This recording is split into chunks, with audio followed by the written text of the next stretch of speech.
मगर माफ कीजिएगा, मौत जब आएगी ना, ये पूछ के नहीं आएगी कि आप 30 साल के हैं कि 40 चाहिए। इसलिए कि दौर और हालात और जमाना इसको चलाने वाला अल्लाह ताला है। अगर हमारे ऊपर बुरी बुरी आफतें, हमारे ऊपर बुरे हालात अगर आ रहे हैं, आफतें आ रही हैं, मुसीबतें आ रही हैं, परेशानियां आ रही हैं, हम अपने गिरेबान में झांके, हम अपना जायजा लें, हम अपने आमाल को टटोले, हम अपने जमीन के अंदर झांक करके देखें हमसे कहाँ खता हो रही है। हम ये ब्लेम न करें कि हालात बहुत खराब चल रहे हैं, जमाना बहुत खराब चल रहा है। जमाना खराब नहीं होता, जमाने वाले खराब होते हैं, जमाना खराब नहीं। इसीलिए अल्लाह के नबी फरमाते हैं ला तसुब्बुद दहरा ताला है हुवल्लज़ी युक़ल्लिबुल लैला वन नहार, रात और दिन को फेरने वाला और दिन और तारीख को पलटने वाला और दुनिया के निजाम को चलाने वाला, रात और दिन को चलाने वाला तो अल्लाह ताला है। जब तुम जमाने को गाली देते हो तो इनडायरेक्टली तुम नऊजुबिल्लाह अल्लाह को बुरा भला कहते हो। इसलिए खबरदार जमाने को गाली न देना, कभी जमाने को गाली न देना। जमाना ही, वक्त ही तो हमारी पूंजी है मेरे भाई।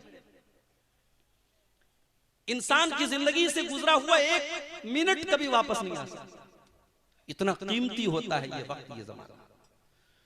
आज इंसान जवान है, सोचता है यार ये मौलवी लोग का तो काम है तकरीर कर, मजे ले लो, आज जवानी है गुलछर्रे उड़ा लो। मगर माफ कीजिएगा, मौत जब आएगी ना, ये पूछ के नहीं आएगी कि आप 30 साल के हैं कि 40 साल। कोरोना आया तब पूछ के नहीं आया, तब 25 साल के हो के 35 साल के।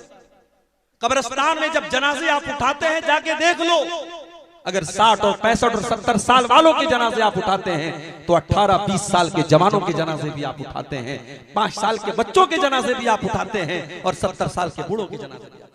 उठाते हैं। इसलिए टाइम की कद्र करो मेरे भाई। अल्लाह जमाने की कसम खा के हमें और आपको बता रहा है कि टाइम बड़ी कीमती चीज है, वक्त बड़ी कीमती चीज है। इसीलिए अल्लाह के नबी फरमाते हैं इग़्तनिम खम्सन क़ब्ल खम्सिन, 5 चीजों की कदर करो, 5 चीजों को गनीमत समझो, 5 चीजों की वैल्यू को समझो, 5 चीजों के आने से पहले। शबाबक क़ब्ल हरमिक, अपनी जवानी की कदर कीमत को समझो अपने बुढ़ापे के आने से पहले। मेरे प्यारे भाइयों, ये जवानी अल्लाह की बहुत बड़ी नेमत है जो हमें और आपको मिली है। इस जवानी का मिसयूज न करो, इसको बदकारी में न गुजारो, इसको अय्याशी में न गुजारो, इसको शराब नोशी में न गुजारो, इसको हराम कारोबार में न गुजारो। इस जवानी को अल्लाह को राजी करने में गुजारो। रब्बे काबा की कसम, तुमने जवानी में जो सजदे तुम करोगे अल्लाह की बारगाह में 60 साल के बाद जो सजदा किया जाए वो सजदा 20 साल की उम्र वाले सजदे के बराबर नहीं हो सकता है। 20 साल का जवान जब अल्लाह की बारगाह में सजदा करता है, जब 20 साल का जवान रातों में अल्लाह की इबादत करता है, उस नौजवान की इबादत अल्लाह को बहुत पसंद है। इसीलिए अल्लाह के नबी फरमाते हैं कयामत के दिन अल्लाह ताला अपने अर्श का साया जिन खुश नसीब बंदों को देगा, उनमें खुश नसीब वो भी होगा वशापुन नशा फी इबादतिल्लाह, वो नौजवान जिसकी जवानी अल्लाह की इबादत में गुजरी हो। अल्लाह के नबी ने ये नहीं कहा वो बूढ़ा जिसकी का बुढ़ापा अल्लाह की इबादत की। बुढ़ापे की उम्र तो ऐसी होती है जब इंसान को एहसास होने लगता है अब मेरा कब्र पैर में लटका है, अब मेरा पैर कब्र में लटका है, अब कभी भी मैं अल्लाह के यहाँ जा सकता हूँ, अब मेरा टाइम खत्म हो रहा है। वो इंसान ऑटोमेटिक नेकियों की तरफ माइल होता है और बुराइयों का जज्बा कम होता है। लेकिन जवानी में जब इंसान के अंदर गुनाह करने की ताकत होती है और इंसान को शैतान ज्यादा बहकाता है और गुनाहों के फितने ज्यादा उसके साथ होते हैं, इसलिए नौजवानी में अपने आप को बचा के रखना ज्यादा है। तो अल्लाह के रसूल सल्लल्लाहु अलैहि वसल्लम क्या फरमा रहे हैं, शबाबक क़ब्ल हरमिक, अपनी जवानी की कदर करो इससे पहले कि बुढ़ापा आ जाए। वसिहतक क़ब्ल सक़मिक, और अपनी तंदुरुस्ती की कदर करो इसके पहले कि तुम बीमार हो जाओ। कोरोना का दौर खत्म, सरकार का दावा है कि भारत के ज्यादातर लोगों ने वैक्सीन लगवा ली, लेकिन अभी भी हालात बहुत अच्छे नहीं है मेरे भाइयों। अब हालात वो हैं, अब सरकार पल्ला झाड़ लेगी, लॉकडाउन लगाने की तो हिम्मत अब किसी के अंदर नहीं है। अभी भी वायरस मौजूद है, बीमारियां मौजूद हैं। और हमने अपनी बनारस की सरजमीन पर कई ऐसे मरीजों को पिछले 2-3 महीनों के अंदर देखा, बुखार आया, फीवर आया, डॉक्टर को दिखाया गया, प्लेटलेट की जांच हुई, प्लेटलेट कम पाया गया। इसके पहले कि प्लेटलेट चढ़ाया जाता, इसके पहले कि कंट्रोल किया जाता, 24 घंटे के अंदर मरीज अल्लाह को प्यारा हो गया। कितने वाकयात, बिल्कुल यंग आदमी, बिल्कुल नौजवान आदमी बीमार होता है और इंतकाल कर जाता है। हम नहीं जानते कौन सा बुखार जानलेवा बन जाएगा, हम नहीं जानते कौन सी खांसी जानलेवा बन जाएगी, हम नहीं जानते सीने का कौन सा दर्द हार्ट अटैक की खबर लेकर के आ जाएगा, हम नहीं जानते पेट का कौन सा दर्द नऊजुबिल्लाह कैंसर की बीमारी लेके आ जाएगा। अगर अल्लाह ने आपको तंदुरुस्त बनाया है, अगर अल्लाह ने आपको बीमारियों से बचाया है, अल्लाह का शुक्र अदा करो मेरे भाई। कभी जाकर के मुंबई के अंदर कैंसर हॉस्पिटल में जाकर के देखो, आपके जैसे लोग कितने मरीज हैं जो कैंसर की बीमारी में मुब्तला हैं और आज मुंबई के हॉस्पिटल के चक्कर लगा रहे हैं और जिंदगी और मौत की लड़ाई लड़ रहे हैं। अगर अल्लाह ने आपको और हमें, अल्लाह ने इन बीमारियों से बचाया है तो इस नेमत की कदर करो। अल्लाह के नबी फरमा रहे हैं वसिहतक क़ब्ल सक़मिक, अपनी बीमारियों के आने से पहले अपनी तंदुरुस्ती की कदर करो। और तीसरी चीज वग़िनाक क़ब्ल फ़क़्रिक, और अपनी दौलत की कदर करो इसके पहले कि तुम फकीर हो जाओ, गरीब हो जाओ। आज अल्लाह ने दौलत दी है, आज आपके पास बड़े बैंक बैलेंस हैं, बड़ी जमीनें हैं, बड़ी जायदादें हैं, बड़े बहुत पैसा आपके पास है। आज हराम कामों में खर्चा करने के लिए तो 2000 की नोट आप निकाल लेते हैं और लाखों करोड़ों खर्च करने के लिए तैयार हो जाते हैं। अभी बनारस में एक शादी हुई, लड़की वालों ने ये डिमांड की, लड़के वालों ने ये डिमांड की कि हमारे यहाँ से जब बारात जाएगी तो बहुत अच्छा लॉन बुक होना चाहिए, एक अच्छा लॉन बुक होना चाहिए। लड़की वाले भी बड़े हैसियत वाले, बड़े पैसे वाले थे। बनारस से थोड़ा सा आउटर में एक बहुत बड़ा शादी का लॉन बुक किया गया और मुझे भाइयों ने बताया कि उस शादी के लॉन की एक दिन की कीमत 8 लाख रुपये, 8 लाख रुपए में शादी के लॉन बुक किए जा रहे हैं। ये उस कौम के लोग कर रहे हैं जिस कौम की एक बड़ी तादाद आज भूखों मर रही है, जिस कौम के बच्चे आज तालीम से पीछे हैं और जिस कौम की एक बड़ी तादाद आज सर छुपाने को छत नहीं उनके पास। दौलत है तो उड़ा लो, मजे ले लो मेरे भाई, मगर अल्लाह को हिसाब देना पड़ेगा। दौलत की कदर करो, अगर अल्लाह ने आज दौलत दी है उस दौलत का मिसयूज मत करो।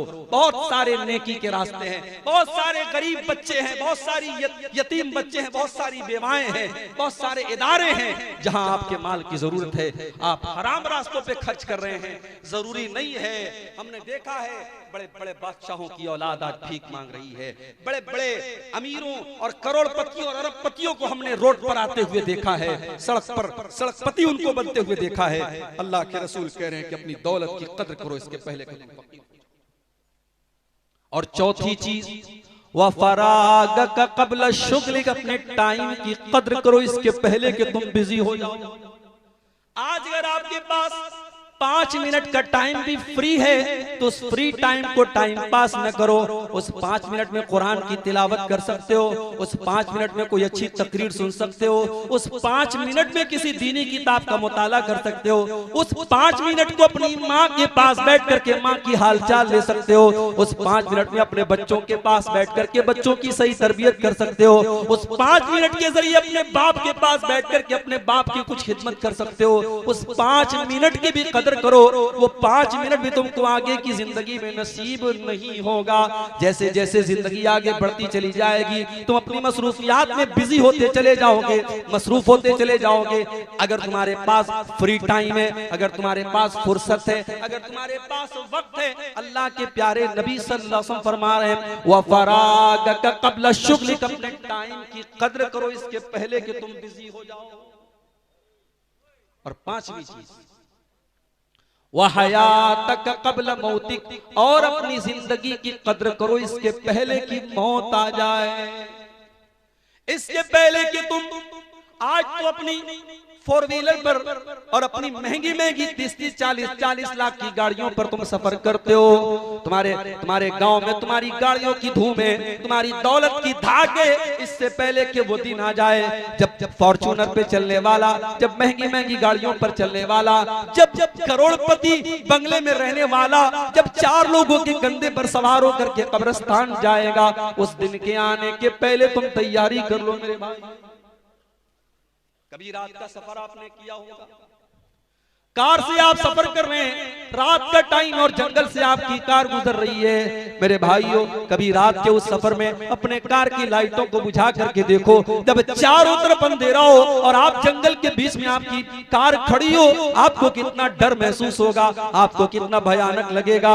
मेरे भाइयों, कल कब्र के अंदर भी हम उसी हालात से 2-4 होंगे। उस कब्र में न माँ आएगी, न बाप आएगा, न औलाद आएगी, न रिश्तेदार आएंगे। सारे के सारे लोग हमारे मरने के बाद बड़े आंसू बहाएंगे, हमें नहलाएंगे, कपड़ाएंगे और कब्रिस्तान में ले जाकर के मिट्टी में डाल देंगे और मिट्टी दे करके हाथ झाड़ के चले जाएंगे और कहेंगे लहद तक आपकी ताजीम कर दी, अब आगे आप और आपके आमाल जाने। यहाँ तक आपकी ताजीम कर दी, अब आगे आपके आमाल जाने। मेरे भाइयों, उस कब्र के अंधेरे में अल्लाह के फरिश्ते आपके पास आएंगे और आपके अमल के हिसाब के साथ या तो कब्र में आजाब होगा या कब्र में जन्नत की खिड़की खोल दी जाएगी। अब ये आपको तय करना है कि आप उस जिंदगी में क्या करने वाले हैं। अल्लाह के प्यारे नबी फरमाते हैं, वो हयात का कब्ल मौती, अपनी जिंदगी की कदर करो इससे पहले कि मौत आ जाए।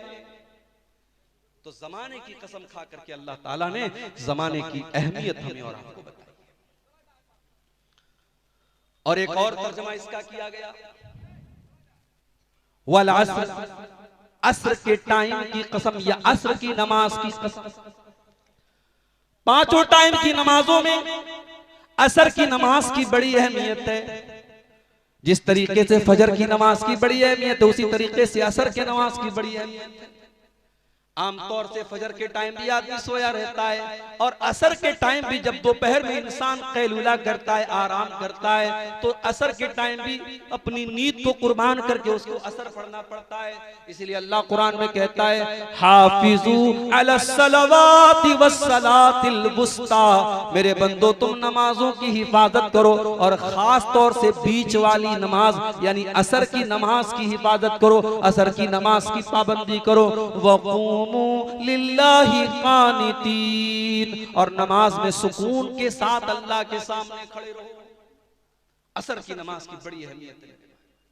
यही असर की नमाज थी जो जंग खंदक के मौके पर जब अल्लाह के नबी सल्लल्लाहु अलैहि वसल्लम काफिरों के साथ, मुशरिकों के साथ जब लड़ रहे थे, जंग कर रहे थे, उनसे अपना डिफेंस कर रहे थे, और उसी में आपकी असर की नमाज कज़ा हो गई। यहाँ तक कि सूरज गुरूब हो गया तो अल्लाह के रसूल को इतना गुस्सा आया, इतना नाराज हुए आप कि आप आमतौर से बद्दुआ नहीं करते थे, मगर आपकी असर की नमाज कज़ा हुई तो आपको इतना गुस्सा आया कि आपने बद्दुआ देते हुए फरमाया, मला अल्लाहु बुयूतहुम व कुबूरहुम नारा, अल्लाह ताला इन काफिरों की कब्रों को और इनके घरों को जहन्नम की आग से भर दे। शगलूना अन सलातिल वुस्ता, इनकी वजह से हमारी असर की नमाज कज़ा हो गई, इनकी वजह से असर की नमाज हम टाइम से नहीं पढ़ पाए। अल्लाह इनके घरों को और इनकी कब्रों को जहन्नम की आग से भर दे। तो असर की नमाज की कसम खा करके अल्लाह ताला असर की नमाज की अहमियत बता रहा है। और जब असर की नमाज आपको पढ़ना है तो जाहिर है जो इंसान असर की नमाज पढ़ेगा, जो फजर की पढ़ेगा, वो 5 टाइम की पढ़ेगा, वो नमाज का पाबंद होगा। मगर अफसोस की बात है, मस्जिदें आज हर गांव में हैं, और एक नहीं 4 मस्जिदें हैं। मैं किसी गांव में जाता हूं, लोग कहते हैं मौलवी साहब यहाँ 4 मस्जिदें हैं, एक जामा मस्जिद है, 4 वक्तिया मस्जिद है। लेकिन आप फजर की नमाज में चले जाइए, जलसे में हजारों की भीड़ है, उसी गांव के हजारों लोग मौजूद हैं जलसे में, और फजर की नमाज में चंद लोगों के सिवा कोई नजर नहीं आता है। मेरे भाइयों, नमाज की पाबंदी न करके हम और आप अगर अपने आप को कुरान और हदीस पे चलने वाला कहते हैं, अहले हदीस कहते हैं और मुवहिद कहते हैं और कुरान और हदीस पे चलने वाला कहते कहते हैं तो तुफ है हम पर, तुफ है हम पर कि हम किस मुंह से अपने आप को अहले हदीस कहते हैं। मेरे भाइयों, दावा करना आसान है, उस दावे पर अमल करना मुश्किल काम है। अगर अहले हदीस हम कहते हैं तो हमें और आपको कम से कम उस नबी की आखिरी वसीयत का ख्याल रखना चाहिए। अल्लाह के नबी की आखिरी वसीयत क्या थी? अस्सलात अस्सलात वमा मलकत ईमानुकुम। आपने अपनी उम्मत को वसीयत की थी नमाज की पाबंदी करना, तो अल्लाह ताला ने अस्र की कसम खा करके हमें नमाज की